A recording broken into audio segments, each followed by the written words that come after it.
កានិកាដាក់ឧបករណ៍ការពាររន្ទះនៅតំបន់ផ្សេងៗមួយការពារអាយុជីវិតមនុស្សកាត់បន្ថយហានិភ័យពីការត្រូវរន្ទះបាញ់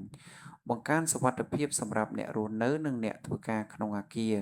2ការពារអាគារនិងទ្រព្យសម្បត្តិការពារផ្ទះវិឡាអាគារពាណិជ្ជកម្មនិងឃ្លាំងកាត់បន្ថយការខូចខាតពីភ្លើងឆេះដែលបណ្ដាលមកពីរន្ទះ3ការពារប្រព័ន្ធអគ្គិសនី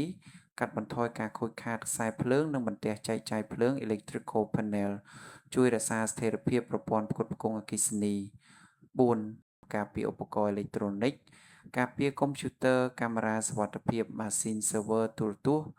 និងឧបករណ៍អេឡិចត្រូនិកផ្សេងៗពីអគ្គិសនី load surge 5ស័ក្តិសមសម្រាប់ទីតាំងផ្សេងៗផ្ទះលំនៅឋានរោងចក្រសាលារៀនមន្ទីរពេទ្យសន្តាគារវត្តអារាមប៉មទូរស័ព្ទនិងអគារខ្ពស់6អត់ថ្លៃជួសជុលរយៈពេលវែង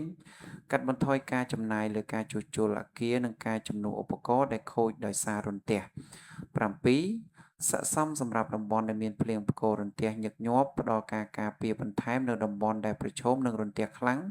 ដើម្បីបង្កើនសុវត្ថិភាពនិងកាត់បន្ថយហានិភ័យការពារផ្ទះនិងអាជីវកម្មរបស់អ្នកពីគ្រោះថ្នាក់រន្ទះដំឡើងប្រព័ន្ធការពាររន្ទះស្តង់ដារជួយការពារមនុស្សអគារនិងឧបករណ៍អគ្គិសនីកាត់បន្ថយហានិភ័យនិងការចំណាយជួសជុលសូមតាក់ទងមកយើងសម្រាប់ការប្រឹក្សានិងដំឡើងដោយក្រុមការងារជំនាញទំនាក់ទំនងឥឡូវនេះ017 83 92 67 087